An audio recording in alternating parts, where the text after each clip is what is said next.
The current lockdown for Erongo region and Khomas regions, including the local authorities of Windhoek and Rehoboth, lapsed on Friday, 17th April 2020 at midnight. The lockdown is necessary to curb the spread of COVID-19. It is in view of this that government has decided to introduce further measures as follows. 1, the lockdown will be extended from midnight on Friday, 17th April 2020 to midnight on 4th of May 2020. Effectively, the country will reopen on 5th of May 2020. During this period, movements within the whole country will be restricted. During this period, the regions will be grouped into zones.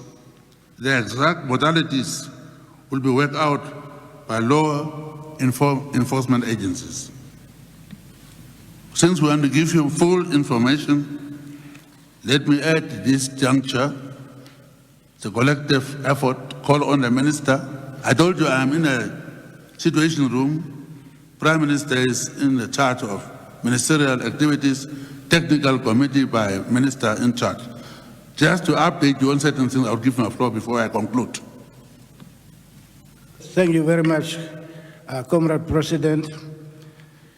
On the 31st of December 2019, China notified WHO about COVID-19 outbreak in Wuhan city in China. On the 30th of January, the outbreak was declared a public health emergency of international concern by the World Health Organization Director General. Since then, the COVID-19 situation has evolved rapidly within and outside China, involving over 180 countries. The risk of international spread has been determined by the very high and outbreak has spread to all regions of the world. Namibia registered her first 2 confirmed cases on the 13th of March 2020. And by the 4th of April 2020, the number of cases have increased to 16.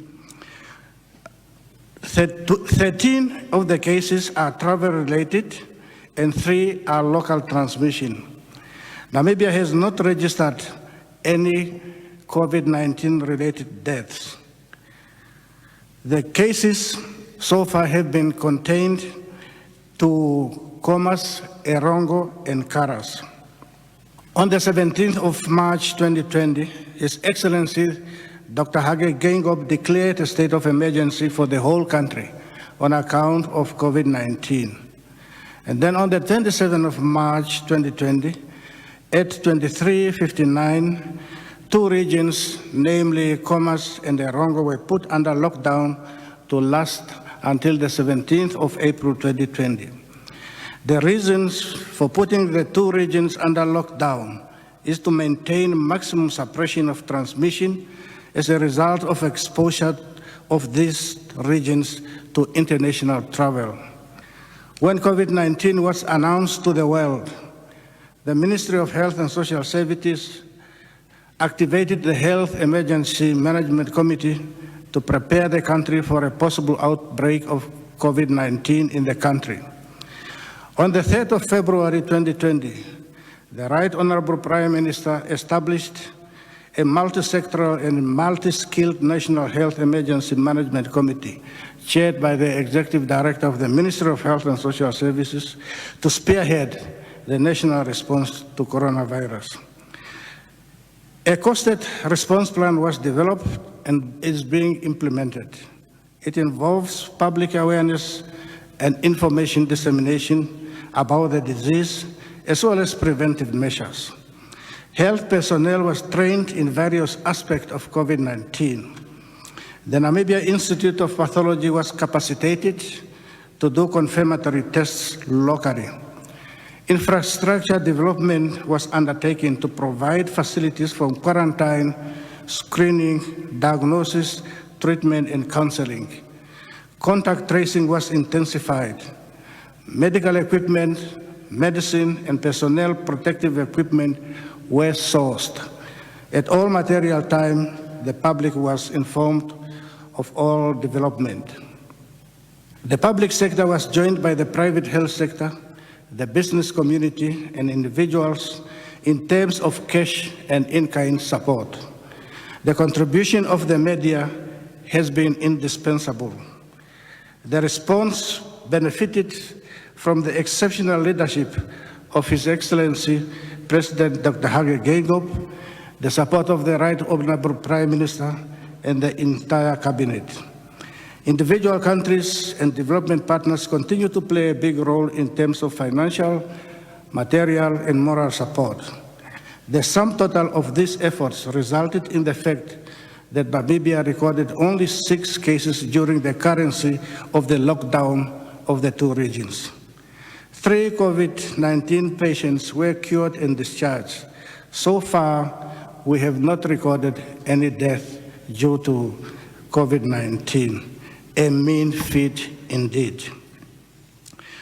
Notwithstanding the noteworthy performance by Namibia, the job is not yet done. We are facing a new disease of which much is still to be learned and to be understood. COVID-19 is characterized by high intensity of transmission, extremely low immunity of the population, abundance of infective and susceptible individuals, and a wide geographical distribution. The rate at which COVID-19 infections spread depends on the basic reproduction ratio, which is a measure of expected number of cases directly generated by one case in a population where all individuals are susceptible to infection. Epidemiologically, to keep the outbreak under control, the basic reproduction ratio must be kept below 1. While the lockdown has been effective in minimizing the movement of people, the reported cases indicate a slow rise in detected COVID-19 cases in Namibia. If one takes the mean value of 2.3 as the basic reproduction ratio, 5 cases of COVID-19 will generate 244 cases after 4 cycles and 36,643 cases after 10 cycles. This observation makes a compelling case for a countrywide lockdown and an extension of the lockdown period in order for the new regions to benefit from the lockdown process and the existing regions to consolidate the gains made so far. The purpose of the lockdown is to suppress transmission by reducing the possibility of asymptomatic people with COVID-19 from further infecting others in the community. Whilst a lockdown inevitably limits people's right to freedom of movement, such limitation is justified to protect public health. The goal is to ensure that each confirmed case infects less than 1 person on average. It is proven that this level of transmission interrupts the growth of the epidemic, commonly referred to as flattening the curve. The current lockdown in Comas and Erongo regions has not been efficient.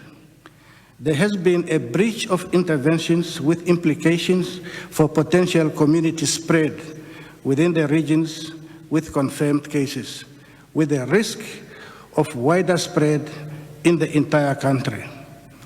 I will give a few examples of this breach. For example, our case number 9 was diagnosed on the 25th of March, that is 2 days before the lockdown came into effect.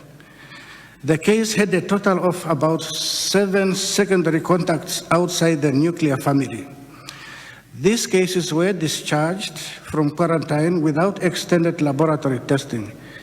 There is therefore a small but practical risk that some of the asymptomatic cases discharged from quarantine might be infectious, thus needing an extended period beyond the quarantine period to conduct surveillance to rule out possible infection.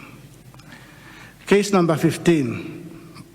Case number 15 breached the self-isolation regulation while waiting for his results and was out and about in the community when the diagnosis was confirmed. Against the recommendation for not using public transport when seeking health care, the case took a taxi from his house to Robert Mugabe Clinic for admission to isolation on the 7th of April 2020. There is a potential, therefore, that several contacts of this case may not be identified. And if these contacts became infected, it could potentially mean some community spread might have been seeded by this case. If the last contact to this case was on the 7th of April, this would mean that their incubation period will end up on the 28th of April. This is 21 days after the last contact.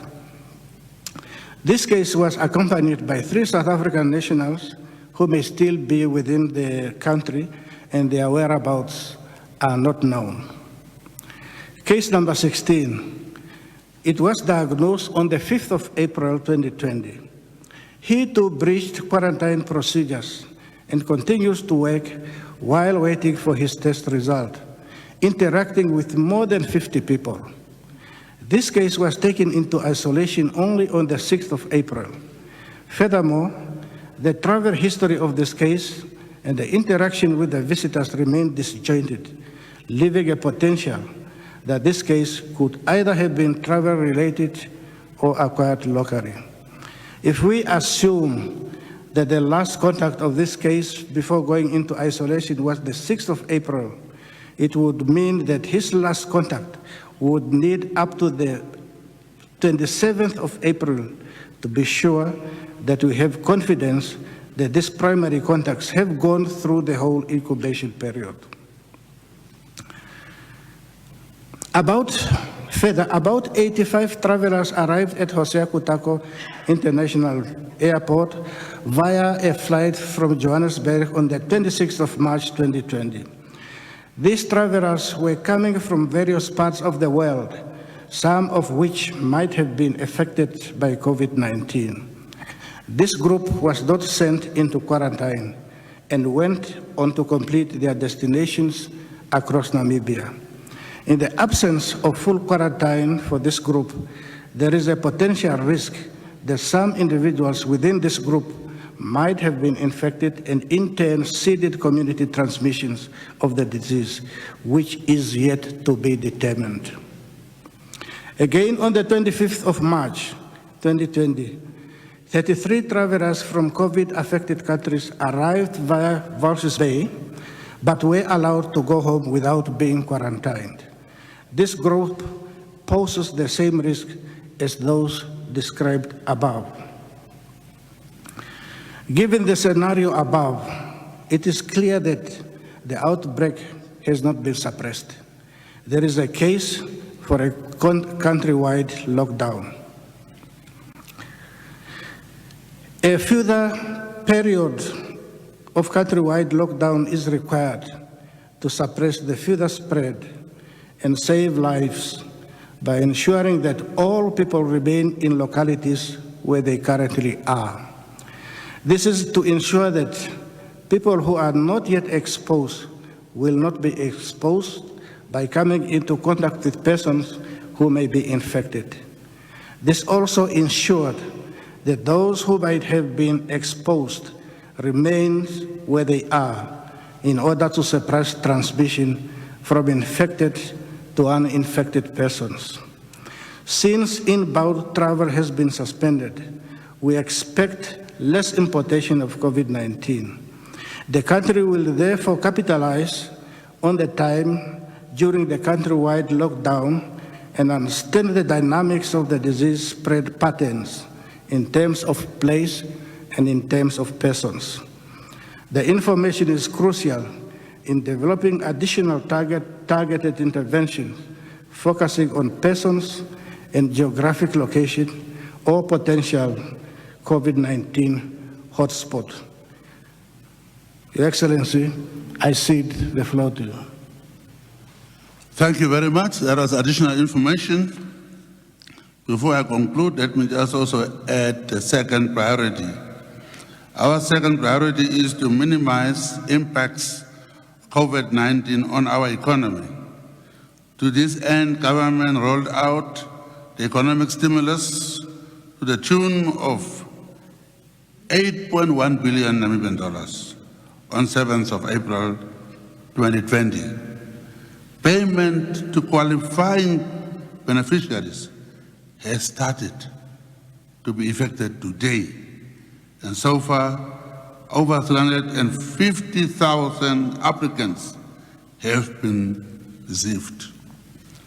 So we are tackling this, and as I'm now concluding, as I have done over the past difficult weeks, I call on all Namibians to remain calm, to cooperate with the authorities in order to ensure that public order is not compromised. Allow the authorities to work unhindered and do not provoke them. But let me add here, other time I said do not provoke the officers, and I saw one of them standing and saying, President said do not provoke us, and showed the AK. Please, officers, let's be professional. These are not our enemies. These are our people. The purpose is to protect them from a disease, but not to be beaten by the army and the police. These are our people we are protecting. Many of you are doing a good job, but few who are violating the law will also be dealt with, and they are being dealt with accordingly. But please, officers, all of us as Namibians, let's hold hands. I appeal, therefore, again to all Namibians to respect the regulations and measures in place to curb the spread of the virus. The pandemic we face today is unprecedented, but I am confident that by working collaboratively, we will respond effectively to minimize the spread of the virus and restore the health of those affected and restart our economy, our economic activities. Let us hold hands and defeat this virus together as Namibians. I thank you. Any questions? We have all the experts here. My name is Blanche. Maybe I should direct this question to Minister of Finance, maybe just to give us an assessment, or whether there was an assessment made on what the impact has been of the lockdowns on the two economic hubs, regional hubs of the country so far.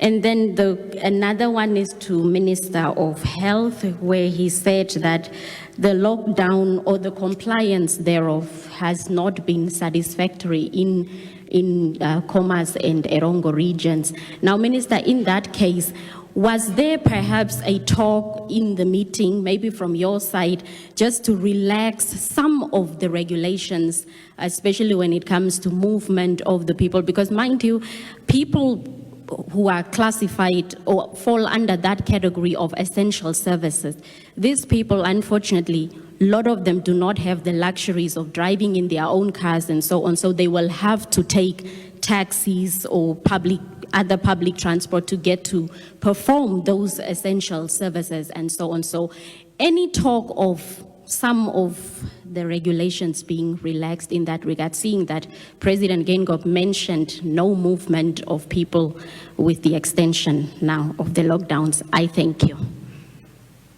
Yes, Comrade President and Branch, the question that you're asking is very, very important. We understand that it's important to protect Namibian lives, but it's also important to protect the economy. So we have to strike the right balance between, making sure that the risk of transmission is mitigated and contained, but also making sure that essential services and important industries that contribute to the livelihood of Namibians are slowly allowed to start operations. We have, I believe you're aware that some of the mining sectors or some of the mining companies are allowed to continue with operation, subject to them meeting the health requirements or the safeguards that they ought to put in place as approved by the Ministry of Health. As to what is the economic impact, of course, obviously, when economic activities are curtailed, it means there's no production, and therefore the economy is sleeping. We are busy finalizing our assessment so far, and I think by the end of this afternoon, we'll probably have a firm view as to what are those economic impacts. So far, the broad numbers that we have is that per week, it may cost us between 1.7 billion to 2 billion per week in terms of loss of economic activity and therefore loss of output. So that's a number that we are looking at. It may be more, it may be less. We are busy refining these numbers, and if you talk to me tomorrow, I will have a firm number. I'm getting a message here. Good evening, Mr. President. My household haven't received any grant of 750. My parents' businesses have closed down, and I'm the only one working. We have kids at home. It is house of 9 people. I watch you say that people receive 750. Did you hear me saying that? We are really in need. He doesn't put his name or he doesn't put her name. Freedom can be abused. Any other questions? Yeah, there was a question, the second question was directed to me about when I said the lockdown was not efficient. I used the word efficient purposely because when you look at the epidemiological data, it shows that the basic reproductive ratio is not yet below 1. And that is the expression of the efficient in terms of the further spread. When it comes to the staff who are doing essential services, their mode of, you said that sometimes they use taxis. As far as I'm concerned, the taxis are still operating. They just need to comply with the measures which are put in place for them to be able to operate, so they can still make use of that mode of transportation. Thank you. Good afternoon, Your Excellency, Ministers. Just like from the Finance Minister's point of view, the impact of the extension on the economic stimulus package. We have seen 8.1 billion being made available. How is the extension going to impact how is that going to be impacted, the stimulus, now that we are extending it until the 4th of May? The other question is to the Minister of Justice, perhaps just the regulations now. Are we going to see them re-gazetted when it lapses Friday midnight? And then to the Honorable Deputy Minister, the Prime Minister, the issue of the treatments of Africans in China is still a matter that has not been addressed. Maybe we could get a comment from her on that. The other one also is perhaps to the safety and security that we are seeing in some of our residential areas, that people are moving as if the situation is not in these extraordinary times. Maybe are we going to see now people being measures being more aggressive in terms of making sure that non-essential movement is curtailed. Thank you very much, sir. Thank you, Comrade President. I believe what Mr. Deng is asking whether there will be additional resources that will be provided now that the period is being extended. That's still a question that has to be answered. My appeal to Namibians is that, especially for the emergency income grant, it is a once-off grant. It was a once-off grant, and therefore our appeal is that it must be used sparingly by the basic necessities so that it can carry you through this period. Some of the support, like the loans, that can run for some times. The wage subsidy for affected industries that is still being rolled out, but the emergency income grant is really a once-off grant. Whether it will be extended with the extension of the lockdown period, the need thereof is still to be assessed. My appeal is that resources are very, very limited, especially during this time, because the economic activities are curtailed, and therefore, let's make use of what we are getting. It's a once-off, but we will still assess whether there will be a need to extend that grant and whether there will be resources to extend that grant. So that assessment is yet to be done. The person I was reading, I said, no name. Now she said, sorry, Mr. President, my name is Dabandula Ongwediba. Now can she just also by what you call apply? Yes, I believe if the person who has sent the SMS qualifies, she can apply, but she needs to be within the age of 18 and 59. She must not receive any grant, any social grant, any veteran grant. She mustn't be a student. Of course, she must be a Namibian. She will qualify if she has lost some livelihoods. So my only appeal, because she seems to be saying people have already received money and I have not received anything. My only appeal is that people are still applying. The application period is up to the 30th of April, so she can still put in her application if she meets the qualification criteria. And wait patiently. We have made a commitment that once we have received your application, we are able to process your application within 72 hours. You should be in a position to receive your money. So that's a commitment that we have made, and we will keep that commitment. Good afternoon, Your Excellency, media. Thank you for the question, Mr. Deng. I want to clarify two quick things as part of the announcement that the President has made. The first thing is the importance of the announcement is that it is now extending the period of lockdown from the 17th, which is Friday, until the 4th of May. And the difference between the extension of the lockdown now is the time, but the second part of it is that you will remember that initially the lockdown was only concentrated to Erongo and Thomas. It is now being the aspect that is being extended because everything else remains the same across the country. And I want to explain what those are. What remains the same is that there will be no sale of alcohol during this extension. There will be no unnecessary movement from your home unless you go to the pharmacy, unless you go to the shop to buy food, or unless you're essential services. It also means that the restrictions on public gatherings remains the same. So even if you have a wedding or a funeral, it must still be 10 people that should be gathered. So those restrictions that applied since the 28th of March remain in place. The only difference now is whereas we restricted the movement in and out of Thomas and Erongo, we are now extending that restriction of movement to the entire country.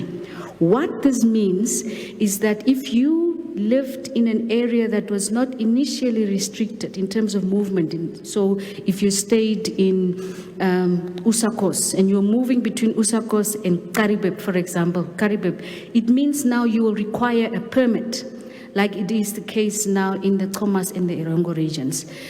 What this also means is that as we were also monitoring the impact of the regulations on the lives of our people, and also maybe some slight misunderstandings that may have been there, what we are doing now is to review the entire text of the regulations. So come Friday, we intend to have a new set of regulations that will then govern the period that is now being introduced as the extension of the lockdown. I trust that that answers your question. Thank you very much. Thank you, Your Excellency. You see, we needed not really to walk behind people and force them to be in their houses, because our president has been appealing to us to adhere to these measures that are being taken to save our lives. Now, do we really need policemen and soldiers to force us to be indoors and to stay input? I suppose not. But I think, being a broadcaster, please send a message that let's stay home so that we do not necessarily have to be forced to stay there. The possibility exists that you could be forced to stay home. But is that necessary really? It's not. Thank you, Mr. President. Yeah, as I just said, let's hold hands, all of us. Namibian life to me is very important. So really, it's not play a game where the police have to force you or army to force you.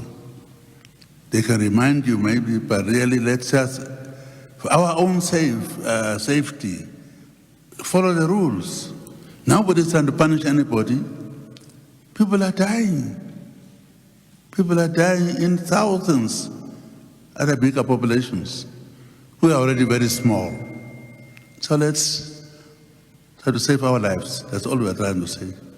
Appealing to our people not to lose Namibian lives. We are already a small population. That's what we are saying. So we don't have to fight over this police to beat you up and so on. No. We are not at war with our own people. They should regard also law enforcement as their enemies, not to insult them. They are risking their lives. Health workers, many of them died in other countries. So only way is really to cooperate. What is difficult in just cooperating? Simple as that, period.